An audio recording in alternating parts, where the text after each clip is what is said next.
Hello students, today we are going to start a new topic. The name is integration. Before the integration we have covered about the differentiation. Integration is just a reverse process of differentiation. So integration you can just write as it is a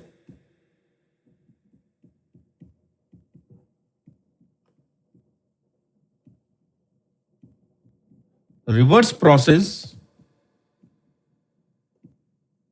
of differentiation.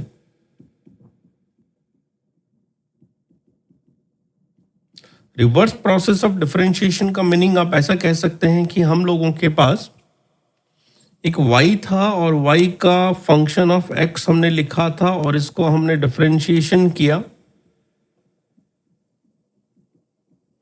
इसको जब हमने differentiation किया तो हमें जो मिला था उसको हमने dy बाई dx लिखा। अब लेट्स सपोज करो जो आपके पास dy बाई dx है उसको अगर हम इंटीग्रेट कर दें तो हमें वापस y मिल जाए, तो इस प्रोसेस को हम इंटीग्रेशन कहते हैं।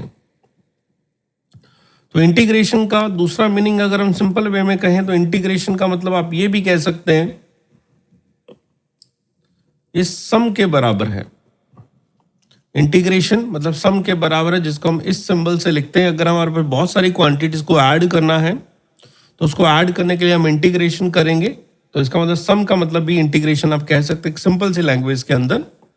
अब इंटीग्रेशन को कैसे रिप्रेजेंट किया जाता है, कैसे लिखा जाता है, तो इंटीग्रेशन के अंदर हम दो तरह के इंटीग्रेशन की बात करेंगे। एक करेंगे डेफिनेट इंटीग्रेशन, एक बात करेंगे इनडेफिनेट इंटीग्रेशन। तो अभी हम बात कर रहे हैं एक बार इनडेफिनेट इंटीग्रेशन की।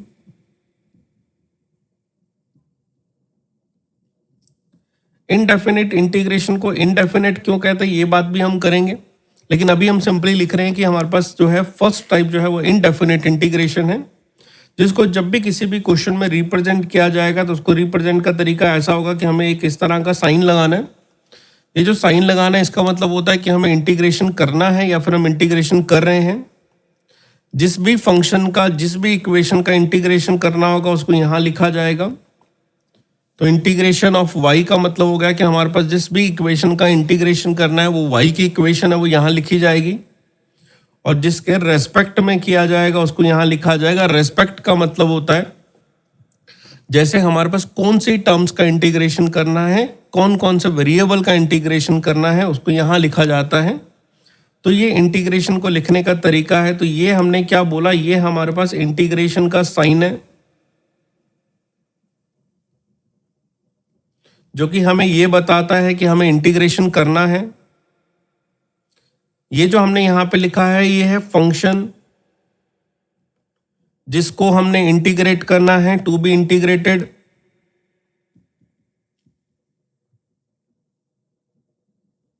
और ये जो हमने लिखा है इसको हम बोलते हैं variable with respect to integrate, with respect to integrate. तो ये हुआ एक इंटीग्रेशन को लिखने का तरीका। फॉर एग्जाम्पल हमारे पास एक इक्वेशन है y is equals to x square, और हमें कहा जाता है आपने इंटीग्रेट करना है y का विद रिस्पेक्ट टू x। तो हमने क्या करना है, जहां पे y आ रहा है वहां पे एक्स स्क्वायर लिख देना है और उसके आगे dx लिख देना है। तो इसका मतलब हमें एक्स स्क्वायर का इंटीग्रेशन करना है और x के रिस्पेक्ट में करना है। तो ये हुआ इंटीग्रेशन को रिप्रेजेंट करने का तरीका। और दूसरी बात देखिए, जैसे ही आप इंटीग्रेशन कर देंगे, इंटीग्रेशन करने के बाद यहाँ पे आपको कुछ सोल्यूशन मिलेगा, और सोल्यूशन के बाद आपने क्या करना है, ये जो साइन हमने लगाया था इंटीग्रेशन का, ये जो हमने इंटीग्रेशन का साइन लगाया था, ये इंटीग्रेशन का साइन दोबारा नहीं लगाना है।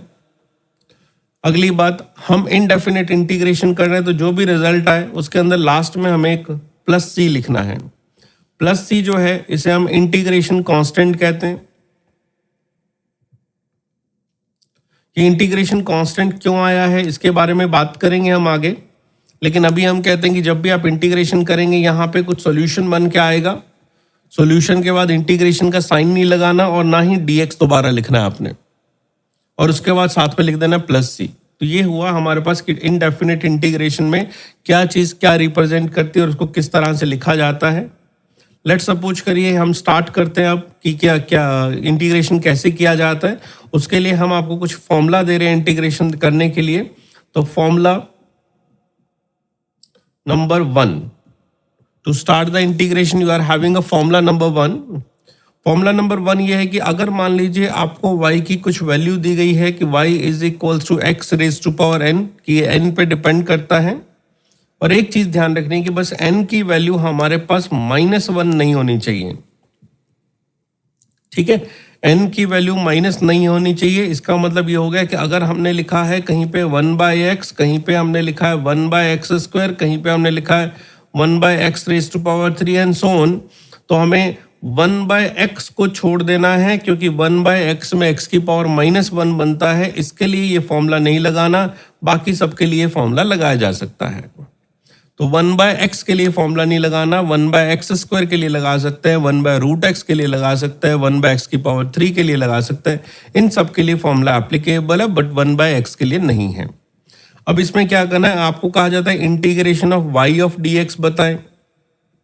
इसका मतलब होता है y को हम x की पावर n से रिप्लेस कर देंगे, तो हमें x की पावर n का इंटीग्रेशन करना है। तो x की पावर n का इंटीग्रेशन हमें ऐसे करना है, जो भी हमें पावर दी गई है उसमें एक ऐड कर देना है। इसका मतलब पावर को एक बढ़ा देना है। जो भी आपने इसकी पावर बनाई है उसको हम यहाँ लिख देंगे n+1, और लास्ट में एक इनडेफिनेट इंटीग्रेशन का कांस्टेंट लिख देंगे c। तो ये हमारे पास फर्स्ट फॉर्मूला बन गया। y इज इक्वल्स टू, अगर x की पावर n हो तो हमें उसके इंटीग्रेशन में पावर को एक बढ़ा के n+1 कर देना है, डिवाइड में n+1 कर देना है और प्लस c लिख देना है। सो अगर हम लोग जैसे फॉर एग्जांपल आपको कुछ एग्जांपल दिए जाएं और आपको कहा जाए आप इंटीग्रेशन करके बताएं। For example you are giving the question as x raise to power 6 into dx, और आपको कहते हैं इंटीग्रेशन कर दीजिए। तो आपने क्या करना है, जो x रेज टू पावर 6 है उस x रेज टू पावर 6 की पावर में एक ऐड करना है। x रेज टू पावर 6 की पावर में एक ऐड करेंगे तो ये जाएगा 6+1, मतलब 7 हो जाएगा।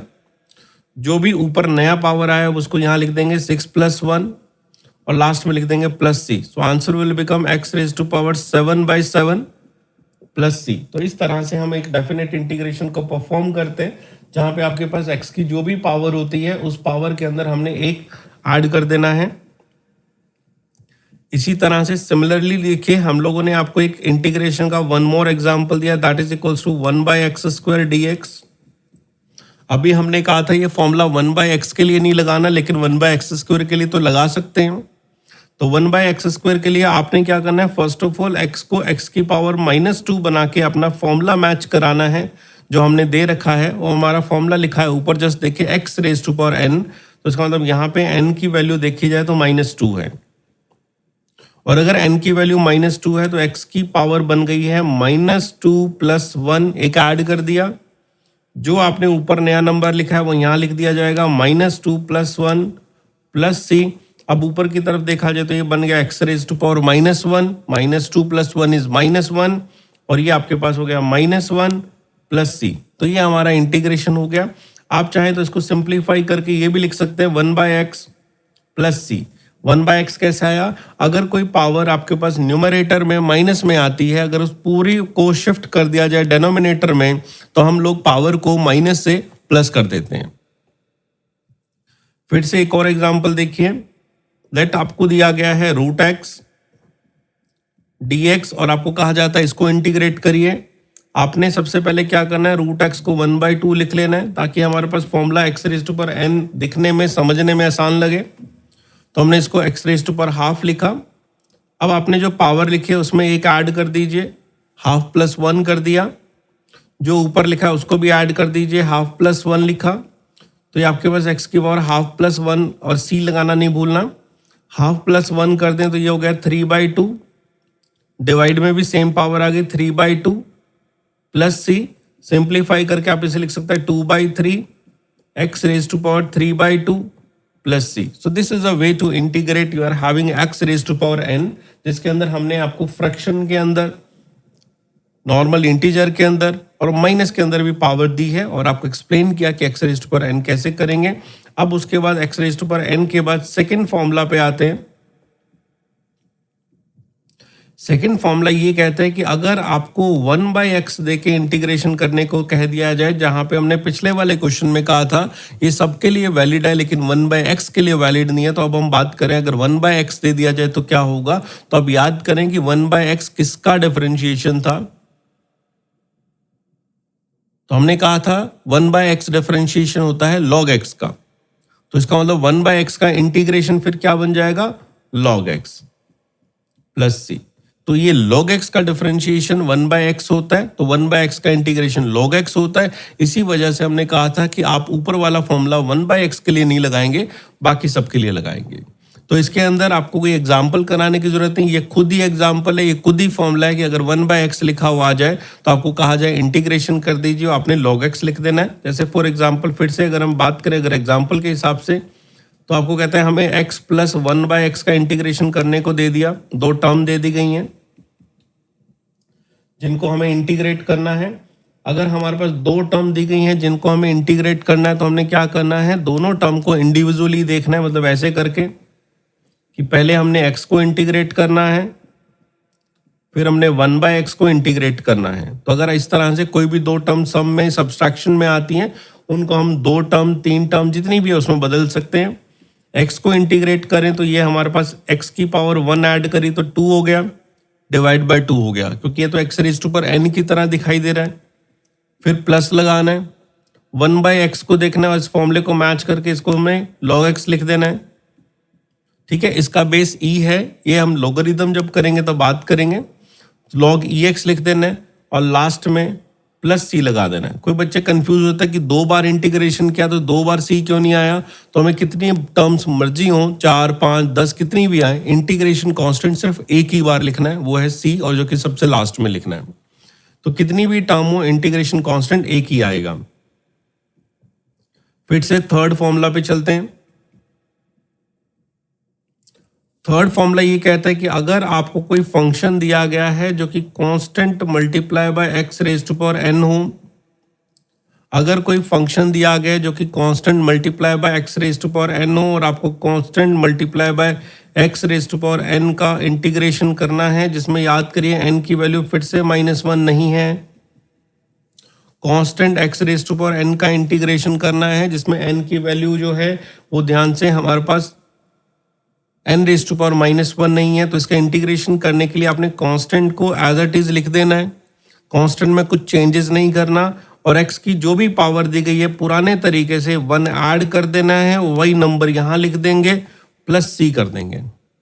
ठीक है, जैसे मान लो एक एग्जाम्पल आपको दिया गया, आपको कहते हैं इंटीग्रेशन करके दीजिए हमें 5x² का dx लिखा हुआ है यहाँ पे, आपको कहते हैं इंटीग्रेशन करके दीजिए 5x² का dx का।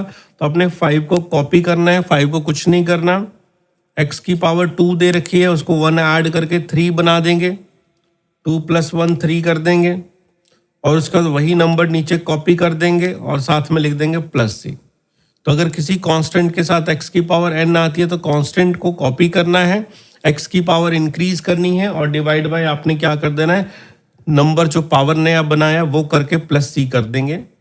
ऐसे ही एक और फॉर्मूला देखें, आपको दिया जाता है y = कोई कांस्टेंट है और क्वेश्चन कहता है इंटीग्रेशन कर दीजिए कांस्टेंट का, सिर्फ कांस्टेंट का और कुछ भी नहीं दिया गया। तो पहले हमने क्या, y = कांस्टेंट है और कांस्टेंट का इंटीग्रेशन को करने को कहा गया, और उसके अलावा हमें कुछ भी नहीं कहा गया है। तो कांस्टेंट को इंटीग्रेशन करने का तरीका ये होता है कि आप कांस्टेंट को कॉपी करेंगे, ठीक है, या फिर हम कहें कांस्टेंट को बाहर करेंगे, अंदर बचेगा 1 और ये बन गया dx। कांस्टेंट को बाहर करेंगे, अंदर बचा 1 और dx। आपको याद है 1 किसका डिफरेंशिएशन था, हमने डिफरेंशिएशन में बताया था 1 होता है डिफरेंशिएशन x का, तो इसका मतलब 1 का इंटीग्रेशन हो जाता है x, तो इसके साथ हमने x लगाना है, +c लिख देना है। तो जब भी हमारे पास कोई कांस्टेंट दिया जाता है और कांस्टेंट का इंटीग्रेशन लिखने को कहा जाए तो अपने कांस्टेंट इंटू x +c कर देना है। जैसे कि एग्जांपल के वाइज कहा जाए कि आपको इंटीग्रेशन करने को दे दिया गया है 2 × dx का, तो आपने 2 लिखना है, 2 कांस्टेंट है, उसके साथ x लगा देना है 2x, फिर लिख देना है +c। आपको कह दिया आप इंटीग्रेशन करेंगे, यहाँ पे कुछ भी नंबर ले लीजिए, लेट सपोज करो 5 ले लिया 5 dx का, तो हमने 5 को कांस्टेंट लिया, 5 के कांस्टेंट का इंटीग्रेशन करने के लिए x लगाया, फिर प्लस c लिख दिया। तो इस तरह से जब भी आपके पास कोई कांस्टेंट आ जाए और उसका इंटीग्रेशन करने को कहा जाए तो आपने क्या करना है, x लगा देना है प्लस c। तो यहाँ पे हमने कुछ x raise to power n वाले फॉर्मूले देखे हैं जिसके अंदर हमने इंटीग्रेशन करना सीखा। अब बात करते हैं कि भाई c क्यों आ रहा था बार बार। हमने कहा था ना इनडेफिनिट इंटीग्रेशन में c लगता है और c एक इंटीग्रेशन कांस्टेंट है, तो अगर इंटीग्रेशन कांस्टेंट तो लगाने की जरूरत क्या है। अब इसको इस एग्जांपल से समझिए कि yc,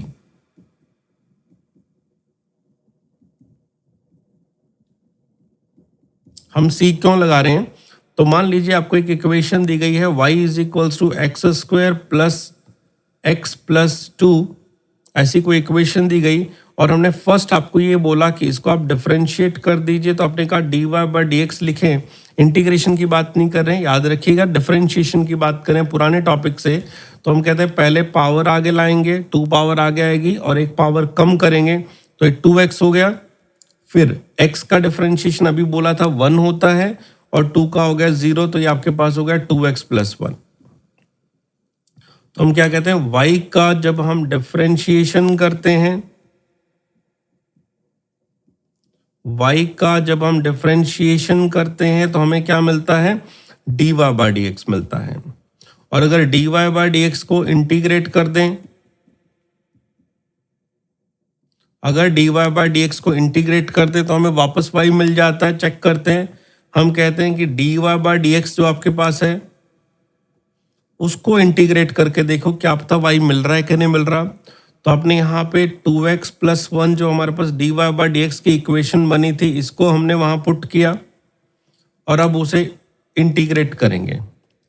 तो 2 कांस्टेंट है, अभी बोला जब भी कांस्टेंट आएगा उसको छोड़ देंगे, x की पावर 1 है और ये आपके पावर x की पावर 2/2 बन जाएगा, प्लस 1 कांस्टेंट और अकेला कांस्टेंट आए तो उसके इंटीग्रेशन में साथ में x लगा देना है, तो हमने लिखा x।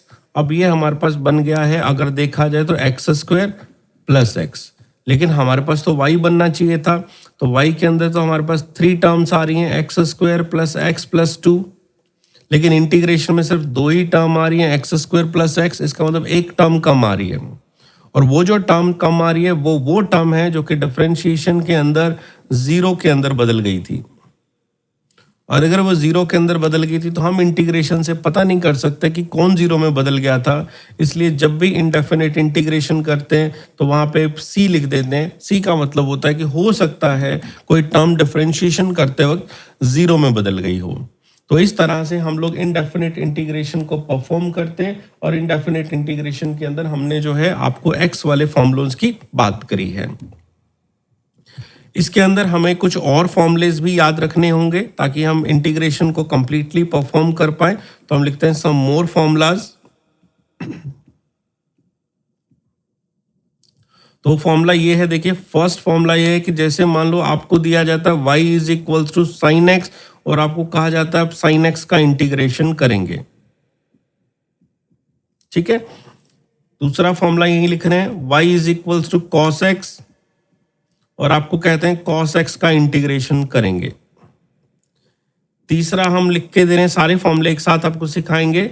हमने लिखा है सेकंड स्क्वायर x और आपको कहते हैं सेकंड स्क्वायर x का इंटीग्रेशन करेंगे। फोर्थ फॉर्मूला आपके पास है y equals to cos x square x और आपको कहते हैं cos x स्क्वायर x का इंटीग्रेशन करेंगे। फिफ्थ फॉर्मूला आपके पास है y equal to sec x into tan x और आपको कहते हैं sec x into tan x का इंटीग्रेशन करेंगे। सिक्स्थ फॉर्मूला आपके पास है y is equals to cosec x into cot x और हमें कहते हैं कि आप cosec x cot x का इंटीग्रेशन करेंगे। सेवंथ फॉर्मूला है y is equal to e raise to power x और आपको कहते हैं e raise to power x का इंटीग्रेशन करेंगे। तो ये कुछ फॉर्मूले हैं जो कि आपको इंटीग्रेशन के लिए हमने लिखे हैं, और इन सब फॉर्मूलों को कहीं ना कहीं हमने डिफरेंशिएशन से जोड़ना है। तो हम कहते हैं अगर हमारे पास साइन एक्स हो और साइन एक्स का डिफरेंशिएशन को करना कहा जाए तो कॉस एक्स लिखते हैं, साइन एक्स का डिफरेंशिएशन करने को कहा जाए तो कॉस एक्स कहते हैं, और कहते हैं डिफरेंशिएशन और इंटीग्रेशन एक दूसरे की रिवर्स प्रोसेस है। अगर साइन एक्स का डिफरेंशिएशन कॉस एक्स होता है तो कॉस एक्स का इंटीग्रेशन साइन एक्स होना चाहिए। तो सेकंड फॉर्मूले में कॉस एक्स का इंटीग्रेशन साइन एक्स होना चाहिए, तो मैंने कॉस एक्स के सामने साइन एक्स लिख दिया। सेकंड फॉर्मूला हम पढ़ते हैं, कॉस एक्स का डिफरेंशिएशन साइन एक्स के साथ माइनस लगा हुआ आता है, तो कॉस एक्स का डिफरेंशिएशन होता है minus sine x, cos x का डिफरेंशिएशन होता है माइनस साइन एक्स, तो माइनस साइन एक्स का इंटीग्रेशन होना चाहिए कॉस एक्स। लेकिन फर्स्ट फॉर्मूले में मैंने तो सिर्फ साइन एक्स लिखा है, माइनस तो लगाया नहीं, तो आपने माइनस सेकेंड साइड लगाना है और लिखना है minus cos x plus c. तो integration of sine x is equals to minus cos x plus c. तो जो माइनस लेफ्ट में आना चाहिए था वो लेफ्ट में नहीं लिखा, इसलिए राइट में लिखा है। ठीक है, आपको याद होगा tan x का डिफरेंशिएशन किया था सेकंड स्क्वायर x, इसलिए सेकंड स्क्वायर का इंटीग्रेशन फिर से बन गया आपका tan x प्लस सी।